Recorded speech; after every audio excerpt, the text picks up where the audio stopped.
you know what? everything. If The you main concept. go and yeah. do the fellowship and the mastership of ECMO, and you will have failing cases.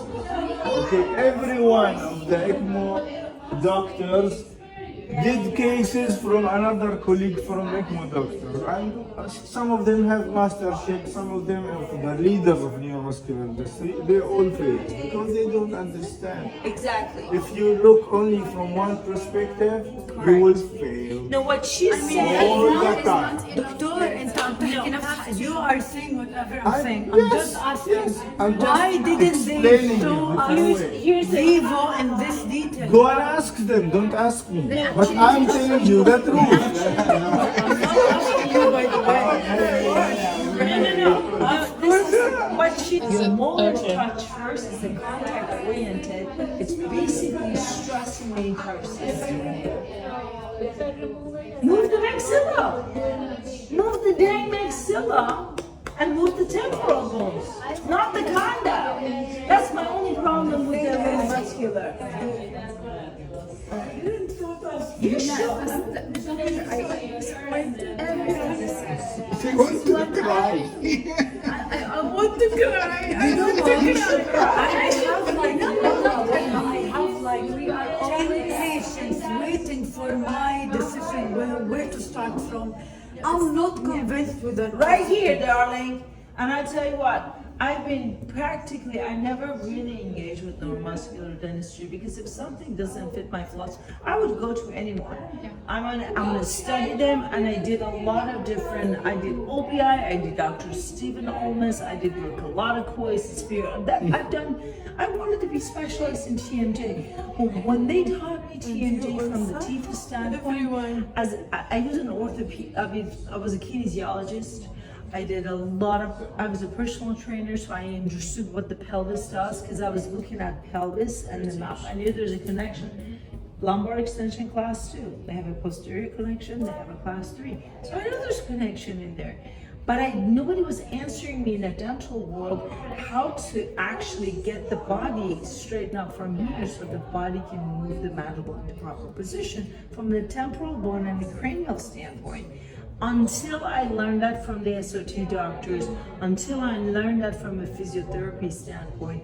And now that I go back and compare notes, I had to completely purge everything I learned in dentistry. I don't ever put an appliance. The only appliance that I use in the mandible is the unilateral block in the DNA because it changes cerebellum in terms of orientation. You guys were not here the last case I showed. I'll go ahead and show you guys. This guy has such a cerebellum stance that, and he's got orthodontic surgery, like the basket case, okay? Short and the long of it is, his brain does not know how to reference the left and the right side because every proprioceptive information goes to the cerebellum, and the cerebellum goes ascending and descending. How am I going to orient left and right in gait cycles? And if the information from the mouth is garbage, it either has to override it or it has to cancel everything else to go with the teeth because vestibular system is what your brain references to ground you. So right now, go ahead and take your shoes off for me. I'm going to show you.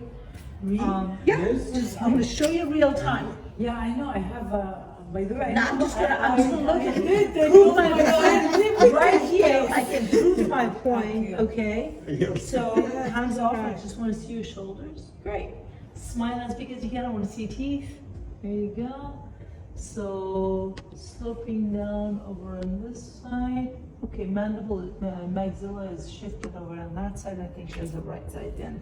So if you have a right side lesion, okay, and I'm looking at the way you're standing. I mean, if I could see your ears, I could tell you which vestibular system is going. That always gives me a reference because vestibular system tells me where you find the ground. Just based on the way you're standing, I have a feeling that you kind of find the ground under the left side, but let's see. So I'm going to do a quick kinesio testing. I know how to watch, right? Okay. So hold firm as you can. Hold firm, hold firm. Okay, let's go again. Hold firm, hold firm, hold firm, hold firm. Perfect. Let's see where you get this strength. This is just a check, okay? This is your strength. All right, stand on the right foot and hold firm. Okay? Stand on the left foot. And hold firm. Swallow. Stand on the right foot. You want me to swallow? Yes. You can, right? So I know that you can ground yourself on the left foot. So meaning that your brain kind of overrides information from the right side. Where does it find the decompression information? Right in your mouth. Okay? So I know, I would expect You know why to swim? to reset the nervous system. To reset the nervous system. No, I didn't know that. Swallowing resets Reset? everything. When you do a kinesio testing, you swallow or I tap them, but swallowing resets everything. So I want to put 2 fingers here, like straight ahead for me. Okay. So if you're standing on that foot and you fail, normal, this should fail. And if it doesn't, then I'm going to look further. Where's the other lesion? Okay. So push against me here. Push against me. That's the fail. You see that? I'm not muscling you. That's the neurological testing. Swallow again. Good. All right. Okay. Push against me. Push against me. Push against me. Push against me. Push against me. Beautiful. Swallow. Again. And now push against me. You see how you feel? Put your tongue between left side teeth for me. Like this. Left side. There. All right, let's go. Push against me, push against me, push against me. Perfect. So, if I were to give you an oral appliance, I would only put a few blocks to get the mandible come in here, give a reference to the body to say, let's go ahead and bite on this side, and cerebellum, adjust yourself. Because right now when you bite down, your mouth and your feet are keeping you in this kittywampus situation. So how do we, now, but granted, you see how you couldn't stand on this foot? Because your body probably avoids it. Again, it's just a normal pattern. So put your tongue between left side teeth. If I start treating your mouth and not address your pelvis, which is what all of the TMJ dentists, including your does, over. See that? Weakens you. Swallow again. Okay. Over. So your body is stronger if you can compensate. Because if I treat your mouth without addressing the pelvis, which is all the other professionals, this would be bound to fail. Your body just said no. So turn towards everybody. Because I know if this is the problem, that's sacroiliac joint, right? I'm just going to hold this, okay? As if it's fixed. That's what the sacroiliac or SOT doctor does. All right. Put your tongue between left side teeth. Okay, push against me, push against me, push against me. Beautiful. Swallow. Good. I'm gonna put my finger in there. Okay, now let's go. Without or with? It doesn't matter. It doesn't matter. Like, once this is, if this is a problem, like right here, if I put my finger on it, and now it's short circuited. Okay. See how she feels it? That basically the brain goes, yeah, you're gonna fix that before you go down. If I treat her, like let's say that you're clenching at night and you need some room. I do clench. Okay, I do. unilateral bite block system only at bedtime, but you gotta address that. The body will figure out how to get the spinal fluid moving, how to bypass these dural lesions, especially when you're here and you cannot do the compensation you do here. You know what we do? We stand on the foot. That gives us everything we need to avoid what we can. We compress as where we can. You take this compensation when you're stacking your spine because your frontal cortex works. You know what happens when you're here? You don't have the advantage of gravity and trying to go to delta. When your brain is trying to shut down and go to sleep, you cannot use the same muscles that's required for a frontal cortex. Sternocleidomastoid, latissimus dorsi, inner thighs, they are prime movers. They're not automated, smooth muscles. They're not like your spine muscles that keep you upright.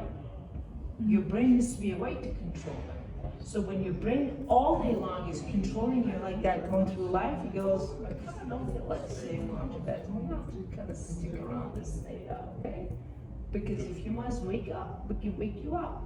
Because brain gets all this proprioception and the lack of safety gets all this stored.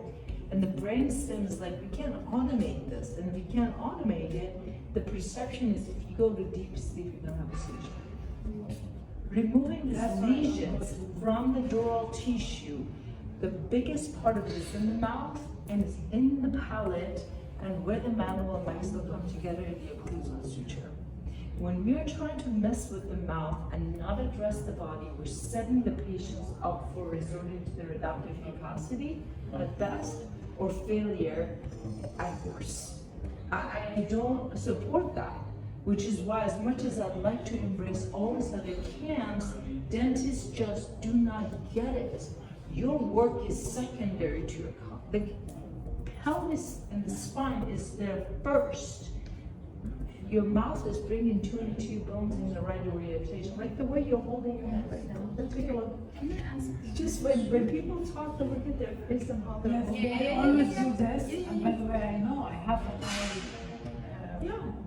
I cannot wait my to whole see. thing I here. cannot wait to And see. when I smile, it's always more here.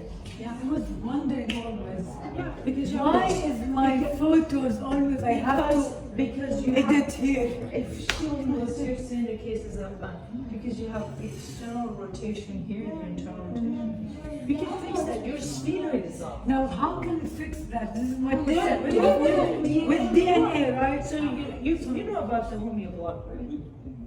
No. Okay, so No, you, I the don't. unilateral It's my block first time to know system. more than a Is this the detail first of- time about DNA? Like this is bizarre. These guys have been chasing this doctor. Yes, yes, This yes. institution, I this is the just first time knew you're that hearing I Oh my gosh, I'm so glad you guys came. I'm so glad. Because you're like, this is not a matter to understand what's going Yeah, on. 2 days. I spent 3 days telling them how to look at the body in about 5 minutes. Here's the appliance and here's what it does. Great, okay? Doctor, can we by any means combine neuromuscular? I'm sorry to say neuro, I know. I'm sorry. But I mean, It can't be as a block, by the we way. can You said the combine word the block. knowledge. I use the unilateral block, like the, because every time you bite on the unilateral block, it basically gets the top, because first molar is sitting at the base of the zygomatic arch. The zygomatic arch is the one bone in your entire cranium that has all 3 branches of the trigeminal nerve right to it. And the most sensitive molar tooth in your entire system is first molar sitting at the bottom. So when we give a reference to that first molar, it basically is signaling the sphenoid wing to every swallow to torque itself. We're literally using the power of the sphenoid from the pterygoids and the wings to correct itself.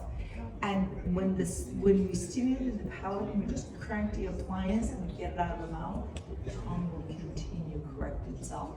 Granted, the cranium, the occiput, and the atlas, the rest of the body will allow that.